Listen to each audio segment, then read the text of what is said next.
Salvete Spectatores, it is Masopust back in EU4 in our Castilian tutorial campaign Let's Play. So let's just hop into it. Let's hit on pause and let a few more months go by. Our diplomats are improving relations with Navarra and Portugal, that's good. Now let's turn our focus to money. We have assembled quite a lot. Our treasury holds 260 ducats. There is two things we can spend money on. Or you'll spend most of the time the money on creating buildings and recruiting units. Buildings are very expensive. Let's hit this button. Here you can see all of our possible buildings. The grey ones we can't build yet because we don't have research technology. If you look at the technology, with level 4 in Diplotech, we'll be able to build dock and a marketplace. You can see them here, dock, marketplace. For now we can only build the earth rampart. Blue means we have already built it, but if you remember we have an island here, Madeira, and there we can build it. It will cost 50 gold and due to some reason also 10 military tech. Every building is also in one of the 3 categories.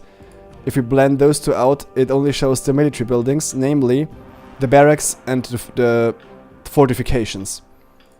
Diplo is docks and their improvements and trade buildings, and admin is the temple that improves taxation and the building that improves production. We always have unique buildings and manufactories, but more to them later. So let's build a fort here. A fort basically gives...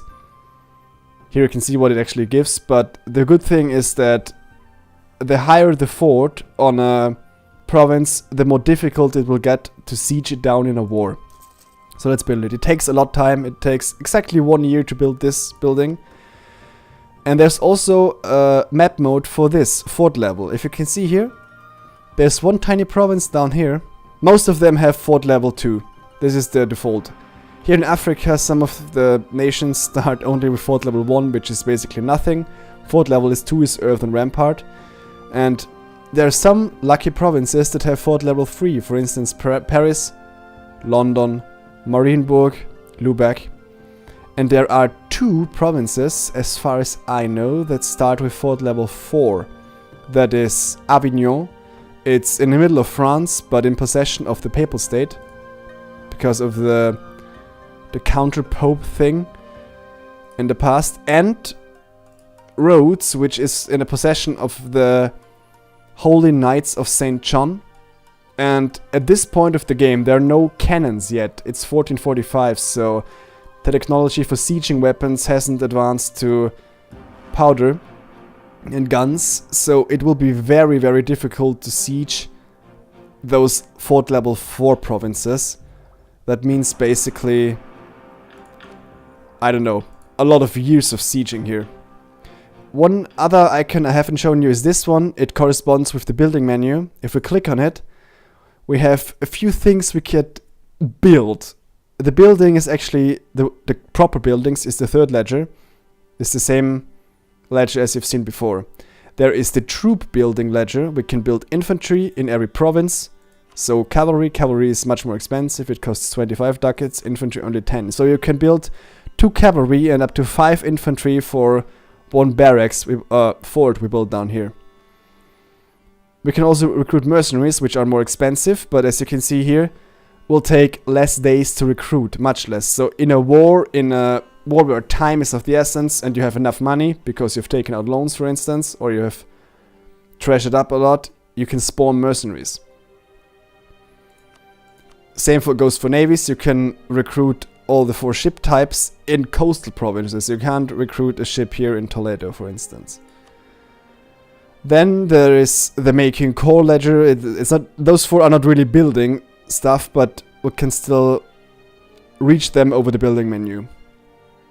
We'll come to that later. Same mission.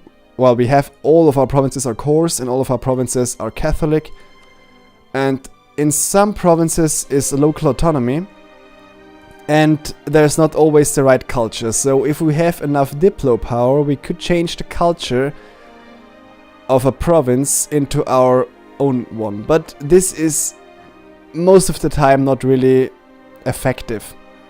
Because as you can see here, Leonese, it's actually an accepted culture. It won't give us any penalties. So it makes no sense whatsoever to spend something to change it to Castilian.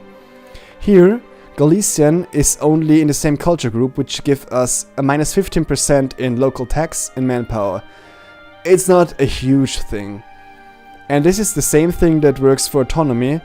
The percentage of autonomy is the same percentage that all the stuff that a province yields for us gets decreased. So if a province has 100% autonomy, okay, they will just defect. But if, say, they have a 50% autonomy, all of those things, trade power, tax modifier, shipbuilding time, so forth, will get reduced by half. So high autonomy is very bad. You want to have your provinces on very low autonomy. But more to that later too. So there's that. Okay, let's hit unpause, finally. No!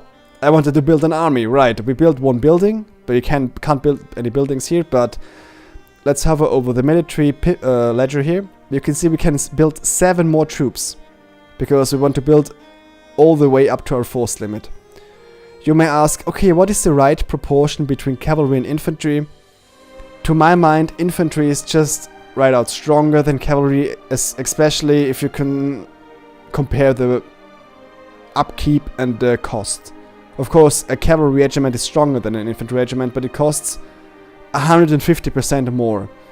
You want to have a few cavalry units on your flanks and a lot of infantry in the center. So I think we'll just keep the number of cavalry and build just infantry. It's cheaper. 7. 1, 2, 3, 4, 5, 6, 7.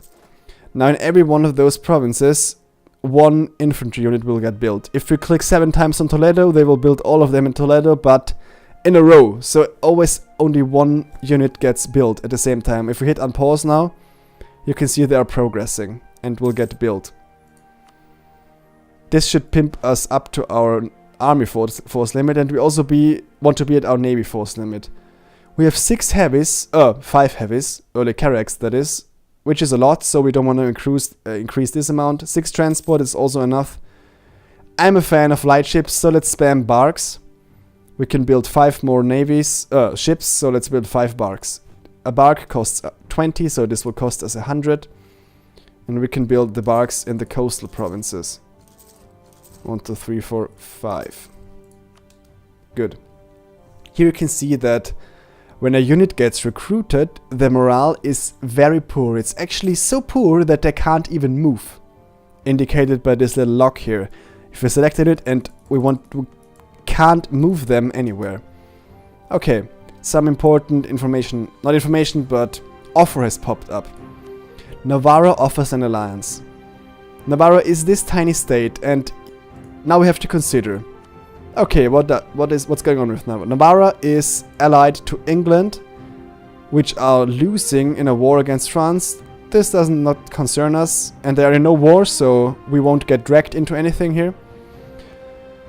And you either want to ally somebody because they are strong and they can help you fight a war. For instance, Burgundy, if they were not at war with allied to Aragon, our rival. We could ally somebody we want to improve relations with because, for instance, the Papal State, we haven't covered the papacy yet, but you always want to have good relations with the papacy, and allying them would give us a plus 50 bonus here. Same religion gives us plus 25, and alliance would give us another 50, you can see it here. Alliance, plus 50, good. Or the third thing is, you want to vassalize them, later on annex them peacefully and spread your kingdom, the size of your kingdom through this one. And Navarra is the perfect candidate for vassalization, so we'll accept the offer. And our next focus is to vassalize them. I've mentioned it in a previous video that for vassalization you need 190 relations with them. We have now 123. We can get up to 100 from improved relations, so then we would be at 100 and Okay, we still would need a little bit more. And this is offered by royal marriage. Let's accept this. Decrease our legitimacy a little bit. But now we actually have 150. And with a little bit of improving relations, we should be at 190 and can send them a vassalization offer, which they will accept if, let's actually go to Madrid, if the head check here is green. So they're gonna do that. I went to Madrid with my army because if you have a huge number here, you want to watch out that this little number here is larger. It's the supply limit. If we look at this province, it has a supply limit of 25. If we would move our 30,000 army here, it will suffer attrition because the army is just too big to live on the land that can only support 25,000 troops. This is somewhat logic, especially if you're familiar with history and the French attack on Russia by Napoleon. It was basically the attrition that killed him, that killed the French Grand Armée, and therefore this is a very important factor in warfare. To avoid this, we can split the army with S, or here by clicking this button in half, and move one unit in another province. If you just want to check this very quick, I press G here to combine the army once again. You can press this little icon, supply limit map mode, and if you look at this, only the green provinces are able to support the whole of your army. So if we move this 30 army anywhere, it will suffer attrition. That means they just lose men, and you would have to pay money and manpower to recover them. This is bad. If we split it and select one army here and click here again, now nearly every province can support the number here. Some provinces, especially in the mountains, or if they're very poor or something like that, can still support it. But it's much better that way. So there's that. If you have suffered attrition due to war or attrition penalties, your manpower decreases in a unit and you want to get it up back to full. This is fueled by this number here, our manpower.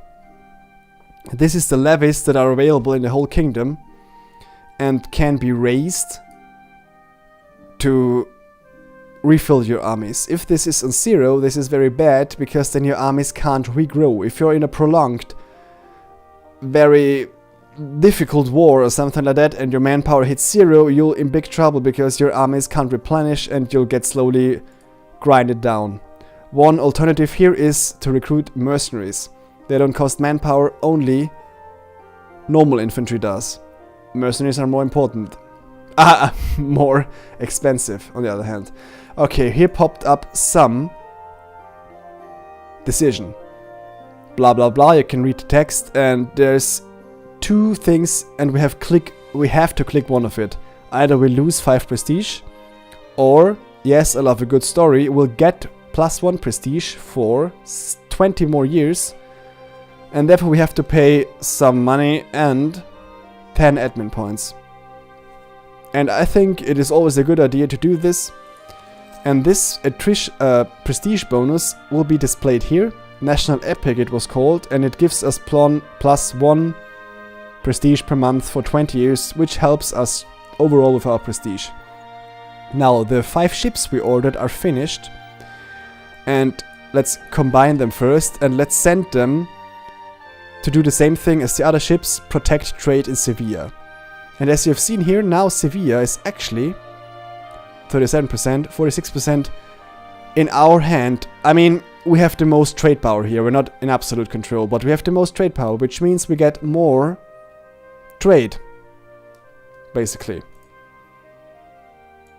So we combine the navy here, press G to combine it into a single fleet, and assign them to Sevilla, and they'll do the rest by their own. If you click now on the trade mode and let finish 1 month, let wait until you hit the last, and then look here, 46% now. Bam, 49% the next month. So you can see how much the trade power here gets influenced by ships. But we are... oh, we're not. I might have miscalculated something here. We can still build one more ship. Oh! No. Yeah, we can build one more ship. Never mind. I said we had already a lot of carracks before, but let's have a look. If we want to see, okay, how much carracks do our neighbors have? Maybe Portugal, well, they are allied with us, but who knows? Maybe England is aggressive, or France, or Aragon. If we want to check something, this is advanced. I haven't figured that out for a long time. You can go here to the ledger, click on military, and it gives us a huge number of statistics and, I don't know, graphs, everything on armies and in this case navies. If you click on heavy ships, you can see all the heavy ships in the world. Okay, England has 10, Portugal has 6, Numlocks 5, and we have 5. So Portugal and England has a bigger navy than we do. At least heavy ships concerning, and they are the most fighting force. We want to rival England, so we have to build more heavy ships. Okay, we can afford one more. So let's build one more heavy ship. You always want to know, and you can see here they take a long time to recruit, nearly as long as a building. You always want to have good knowledge of a potential enemy's force. So if we say, okay, we want to declare war on England, first check their navy, their army. Let's have a look here. England. England has at the moment 47,000 troops and we only have 30, so it wouldn't be a good idea to attack them if we want to do it. Okay, another event, plague. Okay, this can't be really good. Read the text here. We have to do something, either lose ducats or do this one. Now, ducats are also a good thing to just spend them on bad events. The ducats are only means to an end. It doesn't make sense to have a huge number of ducats stored up. Either you want to use them for units, buildings, or paying stuff like this. We'll just use ducats. We have to do something against the plague. Because as you can see here, we get nearly 12 ducats a month, so basically it's worth 2 months of earnings. And this is not a big deal at all. Okay. Okay, now here we go. We need, as you may remember, 190 relations with Granada. Not Granada, sorry. Navarra. We have now 166. It would take a long time to, just by improving relations, get up to 190, so we want to recall our diplomat here. This is not a little trick, but you can do it. We have a lot of money. Go to economy actions, send them a gift. This costs us 25 ducats for 25 improved relations, I believe for 5 years. Boom! And their opinion of us goes up to 190 very quickly. And so now we can vassalize them in 1 month on the 7th. You click it, you send the diplomat, go here on Diplo Relations, map mode, and look at this. Bam! This nice turquoise color means that they're a vassal of ours. Or they're in a personal union, but that's the same, basically. Blue is allies, green is us, turquoise is vassal. Now what can you do with a vassal? A vassal will do everything you want. You want them basically to do. If we are at war, they will join the war on our side no matter what. You can give them land, you can give them money, you can give them... Yeah, well, that's the thing you can give them. You can also annex them, which you eventually want to do. You want to increase your territory. They are Catholic, they are Basque, which is a friendly culture here, so why not? Therefore, you just have to wait 10 years after you vassalize them, and you still have to have 190 relations. Then you can annex the vassal. This will cost 30 diplo points, those things here. And then basically this becomes part of your territory, which is a nice way. Of course, this only works with very small nations who are threatened by you. You can't do that with Aragon. Here offer vassalization, it's negative 2,000 reasons, so they'll never accept it at all. Let's split our navy here. Let's select our heavy ships and move them to Cadiz, and our transports to Andalusia, and actually send an army there, so we could, if we were at war, we could immediately dispatch a fleet. Now, in 1 year, we will be able to attack our enemies here, Granada. One thing I have forgot. Oh, we have an idle diplomat. We can assign them to do something. We can either improve relations with somebody. Yeah, why not? We are a Catholic nation, right? Let's improve relations with the Pope. Improve relations. I fear it is time to explain the Pope to you. Here you can see this ledger. It's the papacy. It's the religious map mode here. Click on it, and it opens the Holy See ledger. The goal of the papacy is to become the papal controller. You're not the Pope, but you are in control of either the Pope or the Cardinals College, something like that. And it's a little bit of a gamble. It's a luck game here, because every nation that has at least one cardinal, we have a cardinal at Madrid. Austria has even 2 cardinals, and every of those nations has 1, can participate in the bidding of the next cardinal, the next pope, the next cardinal that becomes pope. And you generate papal influence, papacy points, by base value 0.5 per year, plus controlled cardinal 0.5, plus a percentage how much the Pope likes us. So if we make them like us better, we'll get more papacy points per year.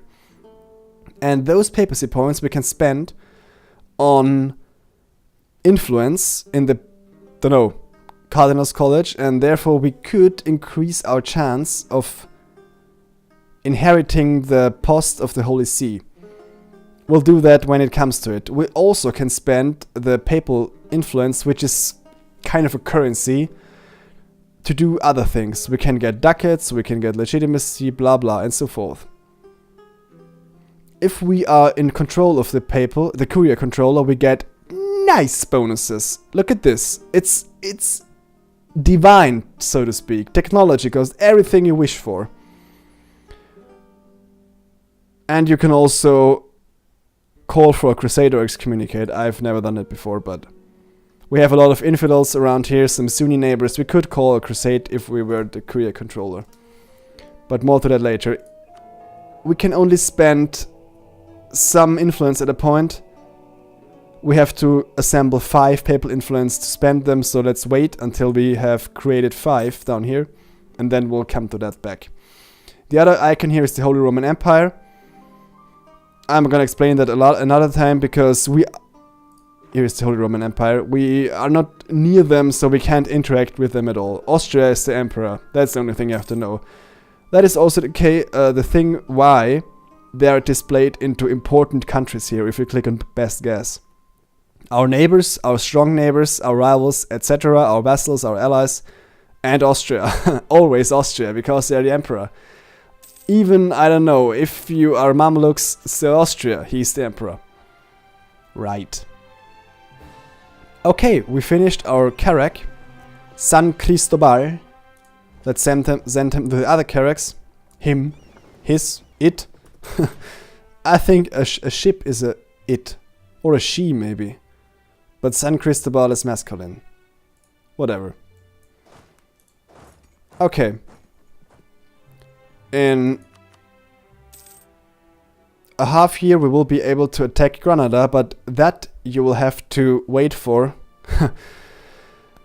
We will attack Granada, I promise, in the next episode. But this will be all for today. I thank you all for watching, and I'll see you soon.